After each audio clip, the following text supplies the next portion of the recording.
Hello students, myself Sheetal Sawan. I am lecturer at Praveen Patil College of Diploma Engineering and Technology. So let's continue with chapter number 5, that is vibration and strain measurement of the subject name Mechanical Engineering Measurement. Learning outcomes.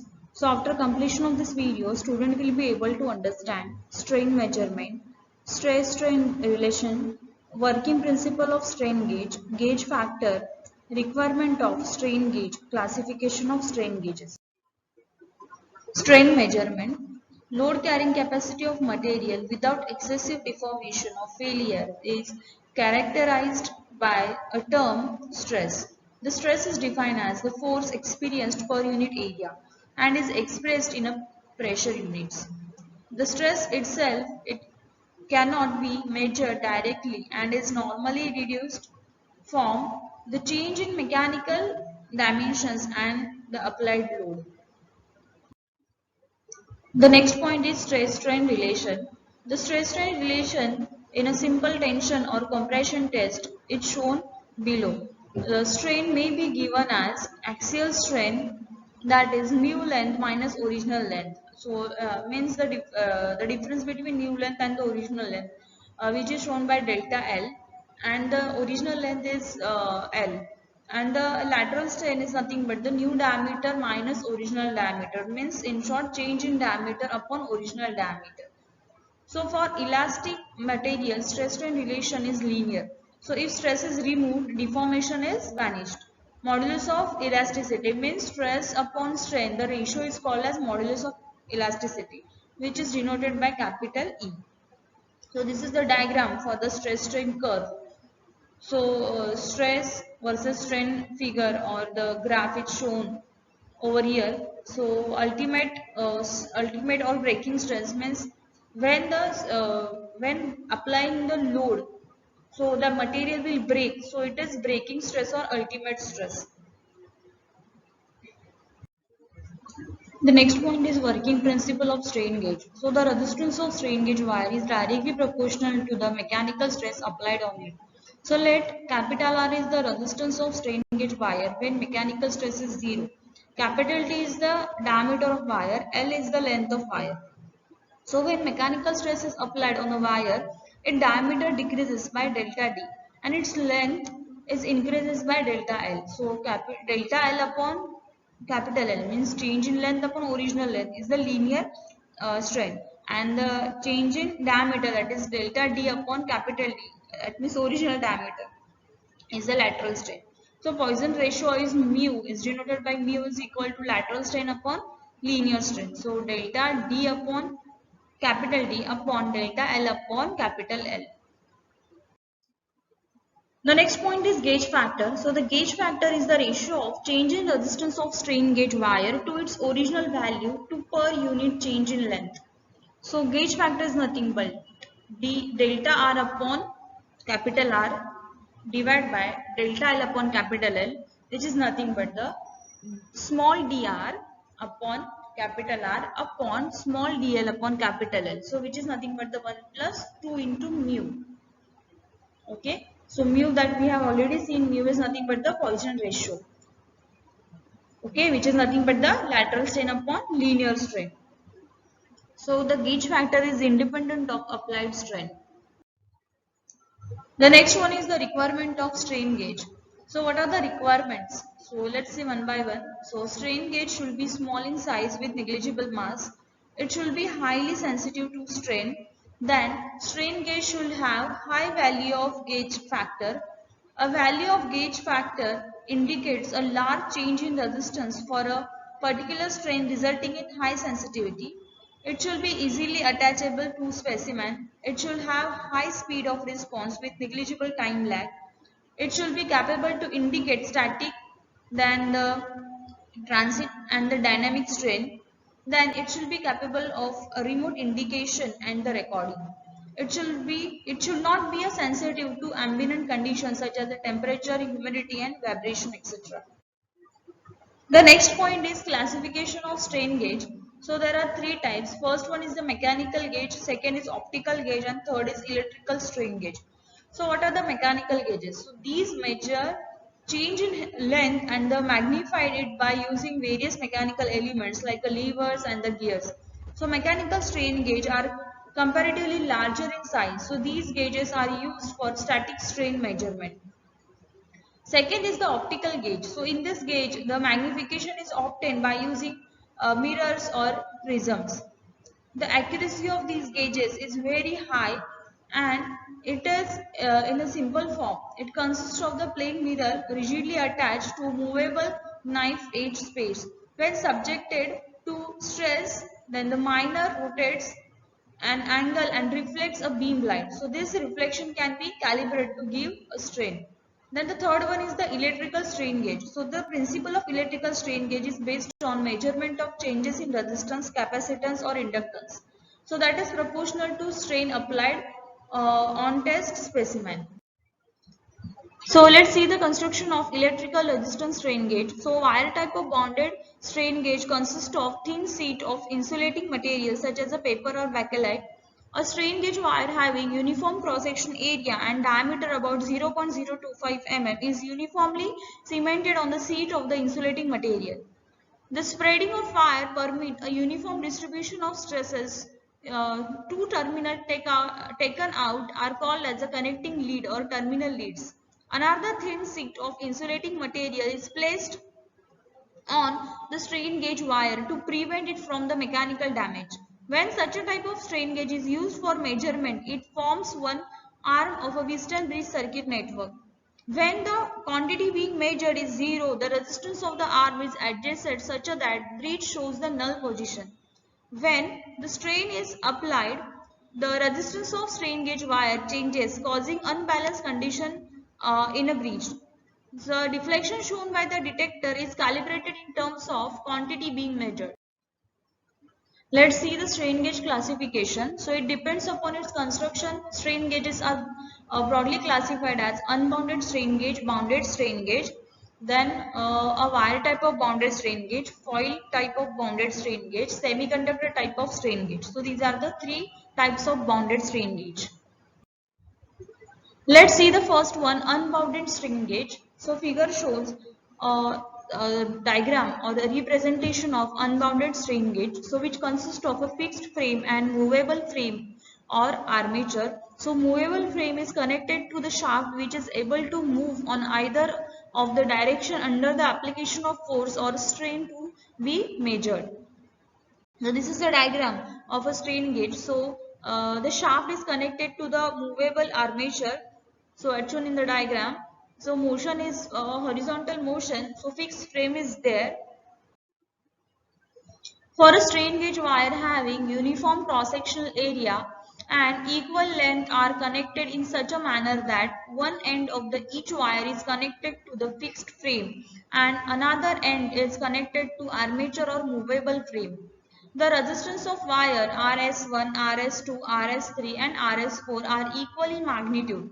When unbounded strain gauge is used for measurement of a force, the stress or displacement, then four strain gauges wire connected from a Wheatstone bridge circuit and detected D is calibrated in terms of quality being measured. The force which is to be measured is zero, then the resistance offered by each strain gauge wire is equal in magnitude and detector shown as the null position. So this is the equivalent circuit. So there are the four resistance of wire, that is RS1, RS2, RS3 and RS4. So these are the A, B, C, D. These are the four resistance of wire which are connected to the Wheatstone bridge circuit as shown in the figure.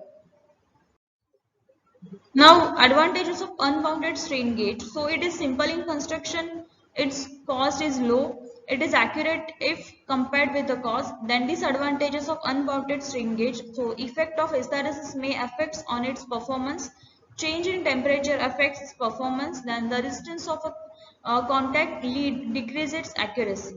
So let's see the application. So it is used in the measurement of force, strain or displacement. The next point is wire type of bounded strain gauge. So wire type of bounded strain gauge consists of thin sheet of an insulating material such as a paper or bakelite, then a strain gauge wire having uniform cross-sectional area and diameter about 0.025 mm is uniformly cemented on a sheet of the insulating material. The spreading of a wire permit a strain wire uniform distribution of a stress. So two lead terminals taken out are called as a connecting leads or a terminal leads. Then another thin sheet of insulating material is placed on the strain gauge wire to prevent it from a mechanical damage. The strain gauge is bounded with an adhesive materials to the structure under study. Now this prevents a good transfer of a strain from the structure to strain gauge wire. So this is diagram of a wire type of bounded strain gauge. So these are the lead terminal. This is a strain wire and the direction of strain, then insulating base sheet. So this is the wire type of bounded strain gauge.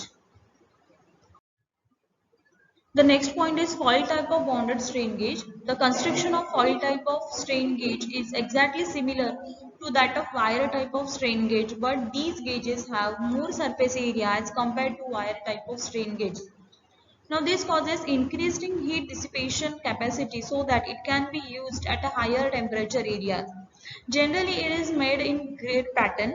So grid element in the foil gauges is wider than the terminal lead insulating base sheet cross section. So from diagram you can see over here, so there are terminal leads at the top and the bottom side, and the area is the larger or the thick area, right? So from diagram it is very much clear, and the insulating base sheets are there, and these are the zigzag type of, these are the strain gauges wire. The metals and alloys used for strain gauge wire are nichronium, constantan, Ni plus U, then isoelastic Ni, Cr plus Mo, that is terminal lead, nickel, and the platinum. What are the advantages of foil type of bonded strain gauge? So it has a better thermal stability, then no stress concentration at terminals, then can be fabricated in any size. Then let's see what are the applications of bonded strain gauge. So the first one is the determination of maximum stress values, then force thrust measurement, example load cell. Then the third one is the pressure measurement. Fourth is the torque measurement, example strain gauge torsion meter. The next point is semiconductor type strain gauge. So semiconductor type of strain gauge used in piezoresistive property. So that is change in value of resistance due to the change in resistivity of doped silicon and the germanium. Then the resistance of semiconductor changes with the change in applied strain. A typical strain gauge consists of strain material and leads that are placed in protective box. So it is bounded on suitable insulating material such as a telephone. So semiconductor type of strain gauges have the negative temperature coefficient of resistance, due to which per unit change in length is very large compared to the wire and the foil type of gauges. The advantages of semiconductor strain gauge. So it has a high gauge factor, then therefore it allows the measurement of very small strain. Then it has an excellent hysteresis characteristics. Then its fatigue life is more. It is very small in length from 0.7 to 7 mm. Then disadvantages of semiconductor strain gauge are it is very sensitive to change in temperature. It is more expensive and difficult to attach to the object under study. Then it has a non-linear characteristics. So this is a diagram of a semiconductor type of strain gauge. It consists of semiconductors, so which is shown by the lines, horizontal lines at the center. Then the insulating base sheet, and it consists of the electrode leads. The next point is load cell. The term load cell is used to describe a variety of force transducer which may utilize the deflection or a strain of elastic member or the increase in pressure of a enclosed fluid. The manometer or bottom tube pressure gauge. The gauge reading is identified and calibrated in resulting fluid pressure is transmitted to some form of pressure sensing device such as a unit of force. So this is a diagram of load cell. So there are the two strain gauges or bounded wire type of strain gauges. Force is applied on the top side. So there are two axes, that is x and y axis. So and it consists of the base at the bottom. So this is a construction of load cell. Now let's see what are the different types of mechanical load cells are: hydraulic load cell, pneumatic load cell, and strain gauge load cell. So load cell is application of wire type of bonded strain gauge. It works on a principle of elasticity. When the axial force is applied, its column gets compressed, and when force is released, it regains its original position. So that is nothing but the elasticity principle. Then four wire type bounded strain gauge are cemented on a column, and two of them are horizontal in position and two are in vertical bounded wire type position as shown in figure. So gauges along XX are cemented in horizontal position, whereas along YY in vertical position. So the resistance offered by each gauges is same in magnitude. When it is used for measurement of axial force or strain gauge are connected to form a Wheatstone bridge network. The next one is the selection and capacity of load cell depends on length and diameter of grid wire, then thermal conductivity of grid wire, then gauge factor of wire, then strain of a wire material, then physical properties of wire material, then cost of wire material. And what are the advantages of strain gauge load cell? So load cell is small and the compact in size. Accuracy is very good. It has a good sensitivity and low hysteresis, that it is a less expensive. Disadvantages of strain gauge load cell. So it performs is affected by non-axial force. So it requires temperature compensation network. Excessive stress or force may be damaged load cell permanently. So these are the disadvantages of strain gauge load cell. Now let's see what are the applications of load cell. So it is used for measurement of force, particularly when force is not steady. In weighting machine for a measurement of a weight of a car, truck, etc. Then it is used in a material handling device such as a crane or AGV. Then it is used for feeling accurate weight in back feeling machine, and it is used in suspension reached. Thank you.